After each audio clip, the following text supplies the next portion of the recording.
MCU अपने fans के लिए हमेशा ही कुछ ना कुछ नया चीज़ लाता है और एक एक्साइटिंग बनाने की कोशिश करता है। मूवीज़ की बात कर लो या फिर वेब शोज़ की, तो यहाँ पर जो व्हाट इफ का सीरीज़ है ये हो सकता है सिर्फ दो ही कारण से एनिमेटेड हो। पहला तो ये बहुत ही कॉस्टली होता है, जो कि नॉर्मल मूवीज़ बनाते हैं हम उसमें काफ़ी सारे एक्टर्स को पे करना होता है जो कि काफ़ी कॉस्टली होता है, और एनिमेशन में उतना ज़्यादा पैसा नहीं लगता और ये बजट के अंदर भी आ जाता है। और दूसरा ये रीज़न हो सकता है कि ये एमसीयू अपने यंग फैंस को, यानी कि जो छोटे बच्चे हैं, उन्हें ज़्यादा कॉन्सेंट्रेट कर रहा हो, उनकी तरफ ज़्यादा फोकस कर रहा हो। इन दो रीज़न्स के अलावा मुझे एक तीसरा रीज़न बहुत ही ज़्यादा कॉमन लगा, वो था एक मल्टीवर्स के क्रिएट होने के बाद की रियलिटी। अब इसको तो एमसीयू को अच्छे से बताना ही था, या फिर एमसीयू अपने फैंस को एक तरीके से ट्रेन कर रहा हो ताकि आने वाले जो एडवेंचरस चीज़ है हमें देखने वाला है doctor strange multiverse of madness में, स्पाइडरमैन में, तो हो सकता है ये उसी के लिए मार्वल अपने फैंस को ट्रेन कर रहा हो। इन सब बातों को साइड पर रख लेते हैं और बात कर लेते हैं आज के इस एपिसोड के बारे में। तो आज के इस एपिसोड में हमें कुछ एक नया चीज़ तो देखने को तो नहीं मिला,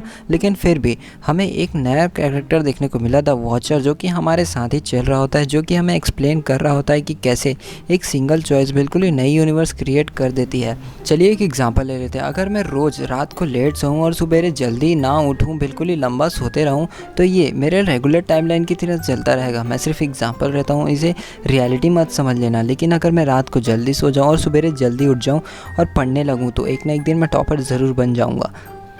तो यहाँ पर मेरा एक चॉइस पूरी मेरी नई रियलिटी क्रिएट कर देता है। अब तक की मार्वल की मूवीज़ में और कई सारे टीवी शो में मैंने एक चीज़ नोटिस किया है कि जिस तरह का मूवी या फिर जिस तरह का शो रहता है, मार्वल अपना लोगो उसी तरह से डिज़ाइन करता है, उसी तरह से उसका इंट्रो बनाता है। तो जिस तरह से लोकी में हमें एक ग्रीन कलर का देखने को मिला था और एगेथा का हमें थोड़ा पर्पल कलर का देखने को मिला था, तो यहाँ पर ये थोड़ा सा एनिमेटेड की तरह देखने को लगता है, यानी कि थोड़ा आर्टिस्ट, थोड़ा सा पेंटिंग की तरह। और इस एपिसोड की शुरुआत होती है सिर्फ उसी जगह से जहाँ पर स्टीव रॉजर्स कैप्टन अमेरिका बनने के लिए जा रहे थे। लेकिन यहाँ पर जब पैगी कार्टर को वापस जाना रहता है, यानी कि जैसे कि हमने मूवी में देखा था कि पैगी कार्टर वहाँ से चले जाती है, यानी कि एक रूम में जाती है, लेकिन वहाँ पर पैगी कार्टर वहाँ जाने के बजाय वहीं रुकने का निर्णय लेती है, यानी कि वो उसका चॉइस एक बिल्कुल नई यूनिवर्स क्रिएट कर दिया था। वो एक अलग यूनिवर्स था जहाँ पर पैगी कार्टर दूसरे रूम में चले जाती है और स्टीव रॉजर्स हमें कैप्टन अमेरिका के रूप में दिखते हैं। लेकिन यहाँ पर कुछ ऐसा होता है जिसकी वजह से पैगी कार्टर को कैप्टन अमेरिका बनना पड़ता है, यानी कि कैप्टन कार्टर। तो ओवरऑल यहाँ पर सिर्फ पैगी कार्टर की चॉइस की वजह से बिल्कुल ही नई रियलिटी क्रिएट हो गई, जहाँ पर पैगी कार्टर हमें कैप्टन अमेरिका के रूप में दिखेगी,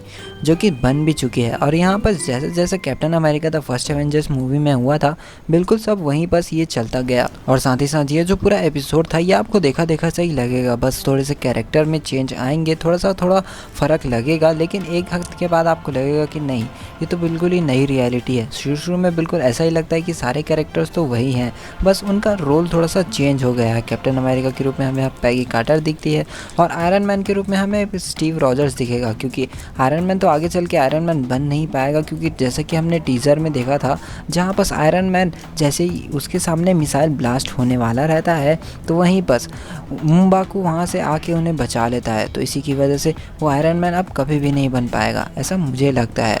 देखते हैं कि आगे चल के एपिसोड में क्या होने वाला है। और इस एपिसोड के डायरेक्टर्स ने यहाँ पर जानबूझ के जो कैप्टन अमेरिका का मेन प्लॉट है उसी को यहाँ पर डाल दिया है। जिस तरह से स्टीव रॉजर्स द एवेंजर्स में यहाँ पर बॉक्सिंग कर रहा होता है जब निक फ्यूरी उनसे आते हैं मिलने के लिए, बिल्कुल ऐसे ही हमें यहाँ पर भी देखने को मिलता है, जहाँ कैप्टन कार्टर वहाँ पर पहली बार लड़ रही होती है, यानी कि उसको अभी भी कैप्टन अमेरिका के रूप में स्वीकार तो कर लिया गया था, लेकिन फिर भी उसे वॉर में बिल्कुल भी नहीं भेजा जा रहा था, क्योंकि वो एक वुमेन थी। और बिल्कुल कुछ ऐसा ही captain America the first avenger में स्टीव के साथ हो रहा था। वो सुपर सोल्जर तो बन गया था, लेकिन उसे वॉर में बिल्कुल भी नहीं भेजा जा रहा था। उसके बाद आता है ये वाला सीन जहाँ पर बकी का हाथ बिल्कुल ही कट जाता, लेकिन यहाँ पर उसका हाथ नहीं कटता।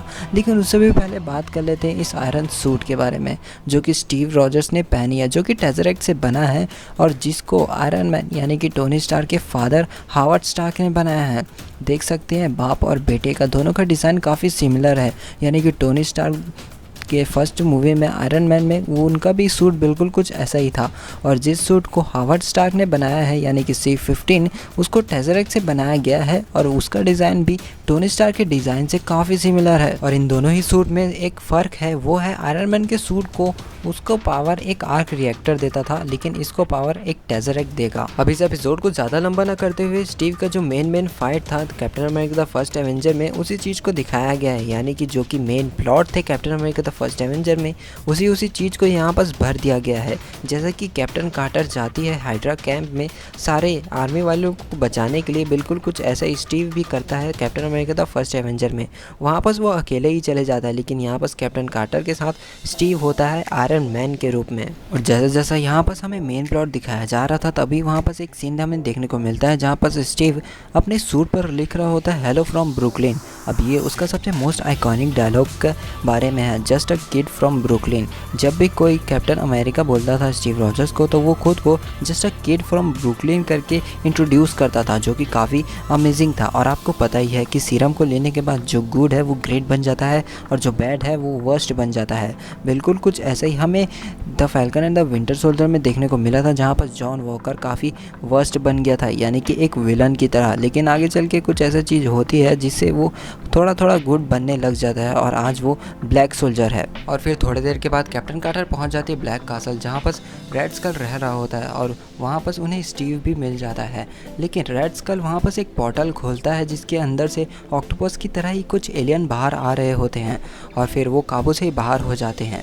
ऐसा इसलिए करता है रेड स्कल ताकि वो पूरी दुनिया पर कब्जा कर सके और दुनिया को अपने सामने झुका सके, जो कि काफ़ी हर मूवीज़ में होता है। एक विलन का काम ही क्या है, बस दुनिया को कब्जा करना। लेकिन यहाँ पर वो कैप्टन कार्टर उसे अंदर भेजती है पोर्टल के अंदर, लेकिन वो भी अंदर चले जाती है और यहाँ पर स्टोरी हो जाता है ख़त्म। लेकिन वहाँ पर भी ख़त्म नहीं होता। अब इस कैप्टन कार्टर डायरेक्ट बाहर आती है एवेंजर्स 2012 वाले, जहाँ पर हमें उसके अंदर से लोकी बाहर आता हुआ दिखा था, लेकिन यहाँ पर कैप्टन कार्टर आ जाती है और यहाँ पर से जो 70 ईयर्स का गैप था captain America the first avenger में, उसे यहाँ पर कंप्लीट कर लिया जाता है, जहाँ पर कैप्टन कार्टर अब 70 ईयर्स फ्यूचर में आ चुकी है। लेकिन एक क्वेश्चन जो अब भी माइंड में आता है कि क्या कैप्टन कार्टर अब वर्दी भी है कि नहीं, तो इसको प्रूव करने के लिए मैं आपको लेके चलता हूँ उस सीन में जहाँ पर स्टीव रॉजर्स उस ग्रेनेड के ऊपर कूद जाते हैं। तो यहाँ पर अगर हम देखेंगे तो कैप्टन कार्टर भी वहाँ पर कूदने ही वाले थे, लेकिन स्टीव कूद जाता है तो वो बिल्कुल भी नहीं कूदी थी। तो हम यहाँ पर देख सकते हैं कि हाँ, कैप्टन कार्टर भी वर्दी है। तो हो सकता है अब वो भी थॉर का म्यूनिर उठा सके, क्योंकि सीरम लेने के बाद ऑब्वियसली अब आप जानते हैं मैं उसको बार बार रिपीट नहीं करने वाला। तो यही था कुछ आज की इस वीडियो में और कुछ डिटेल्स जो कि मैंने फाइंड की। कुछ डिटेल्स हो सकता है मुझसे मिस हो गई हो, क्योंकि व्हाट इफ़ के इस टीज़र में, मतलब कि इस एपिसोड में हमें कुछ ज़्यादा चीज़ डिटेल तो देखने को मिली नहीं है। तो अगर कोई डिटेल मुझे मिलती है तो मैं इसके ऊपर सेकंड पार्ट भी बना दूंगा। लेकिन उससे पहले अगर आपने कोई डिटेल फाइंड किया हो तो कमेंट में प्लीज़ मुझे बता देना। और मिलते हैं आपसे नेक्स्ट वीडियो में न्यू टॉपिक के साथ। लेकिन हाँ, अगर अब तक आपने मुझे इंस्टाग्राम पर फॉलो नहीं किया है तो वेट क्या कर रहे हो, कर लेना। मिलते हैं आपसे नेक्स्ट वीडियो में न्यू टॉपिक के साथ, तब तक के लिए बाय बाय। और हमेशा की तरह thanks for watching this video.